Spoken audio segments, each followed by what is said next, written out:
A surpreendente campanha da seleção da Croácia garantiu um lugar nas semifinais da Copa, mas também expôs o vínculo, ao menos simbólico, de alguns de seus jogadores e membros da comissão técnica com os movimentos ultranacionalistas, xenofóbicos e até mesmo neonazistas que permanecem mostrando força no leste da Europa. Por que perdemos? Os fatores que contribuíram para a queda da seleção: perrengues na Rússia, de motorista a dorminhoco em hotel de filme de terror. Copa mostra que árbitro de vídeo pode minar agressões e malandragens. Equipe enfrenta a Inglaterra nesta quarta-feira, às 15 horas, de Brasília, por uma vaga na final do Mundial. Logo depois da semifinal, o zagueiro Demirovic e o assistente técnico Evgeny Vukojevic apareceram em vídeos dizendo Slava Ukraini, expressão que pode ser traduzida como Glória à Ucrânia. A frase parece ser uma simples saudação ao país onde Vida e Vukojevic passaram parte de suas carreiras, já que ambos atuaram por anos no Dinamo de Kiev. A fórmula vem sendo repetida pelo presidente ucraniano Petro Poroshenko em encontros internacionais, em entrevistas na TV e em comunicados à nação. Virou o mote de soldados ucranianos que lutam pela retomada da Crimeia, em disputa com a Rússia. Imagem, Lars Baron, FIFA. FIFA havia Getty Images em resposta a reportagens da imprensa inglesa. A embaixada ucraniana no Reino Unido disse que Glória à Ucrânia seria uma simples expressão patriótica, comparável a outras como Viva a França ou Vida ao Longa Rainha. Mas para um observador atento das relações de poder no leste europeu, a expressão ucraniana é mais que isso.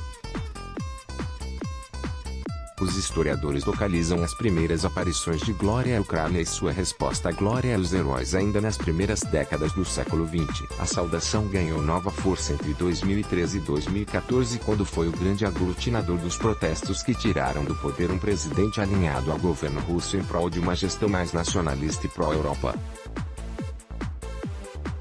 Antes disso, Glória à Ucrânia foi a saudação preferencial do exército insurgente ucraniano, UPA, e da Organização Ucraniana Nacionalista, OUN, cujos membros lutaram pela independência da Ucrânia antes e depois da Segunda Guerra Mundial, mas que também cometeram atrocidades contra inimigos como poloneses e judeus.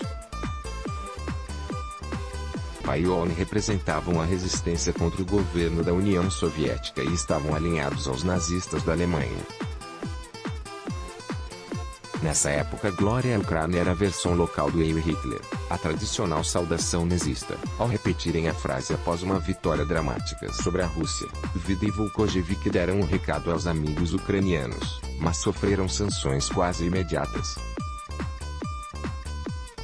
O assistente técnico foi descredenciado pela Federação Croata e recebeu uma multa de R$58 mil da FIFA, que não costuma tolerar manifestações políticas em seus eventos. O zagueiro recebeu uma advertência.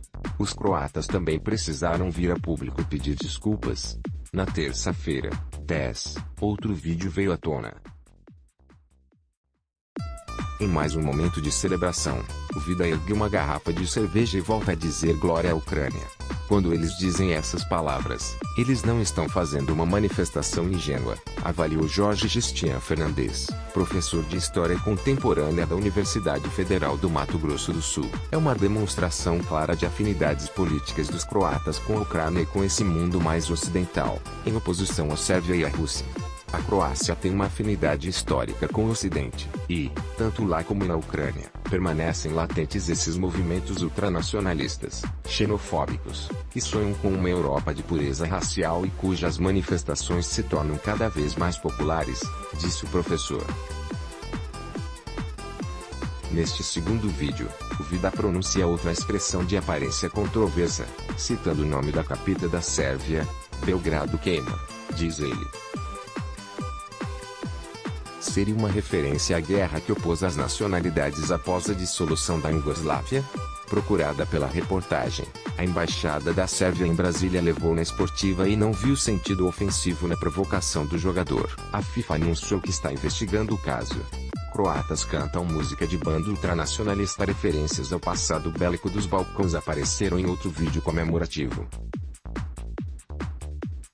Ao menos 2 croatas celebraram a vitória sobre a Argentina, na primeira fase da Copa, cantando versos da música Bojnaka Vloglav, composta por Marko Perkovic, da banda Thompson. A letra é conhecida como um hino nacionalista e nasceu durante os anos da Guerra de Independência contra a Sérvia.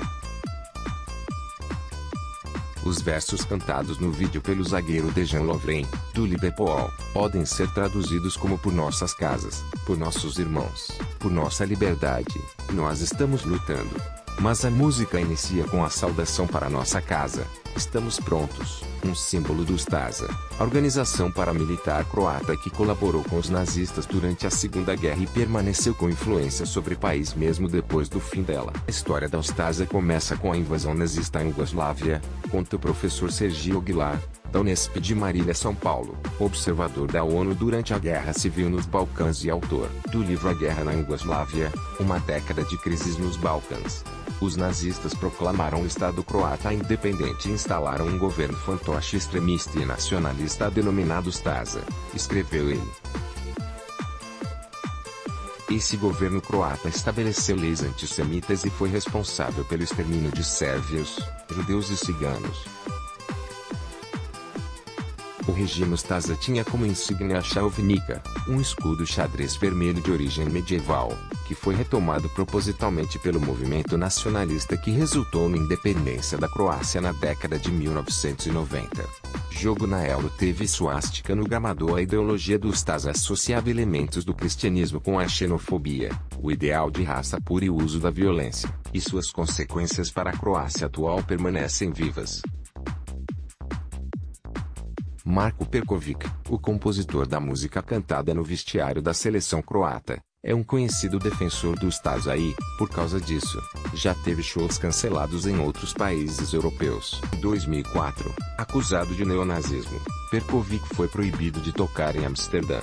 Em 2009, o veto veio da Suíça. Os fãs da banda Thompson, batizada com o nome da metralhadora que Perkovic usava durante a guerra contra a Sérvia, costumam ir aos shows vestidos com uniformes em referência ao Stasa. Estádio em Split, na Croácia, apareceu com sinais de uma suástica no gramado. Federação foi multada. A imagem, Darko Bandic, AP em 2013. A saudação tradicional do Stasa já tinha sido feita pelo então zagueiro Josip Šimunik depois que a Croácia se classificou ao Mundial de 2014 ao vencer a Islândia em Zagreb. Por repetir as palavras para nossa casa, estamos prontos, Šimunik recebeu um gancho de 10 jogos e não pôde vir ao Brasil. A cena de Šimunik se dirigindo à torcida foi parar em camisetas e virou símbolo de movimentos neonazistas no país. Apareceu em maio em uma manifestação em memória dos mortos do Stasa. Em 2015, durante um jogo contra a Itália pelas eliminatórias da Euro, uma enorme suástica apareceu no gramado do estádio de Split. A Federação Croata foi multada em 100 mil euros. A seleção perdeu um ponto na classificação e teve que fazer 2 jogos de portões fechados. Na ocasião, a entidade também veio a público pedir desculpas,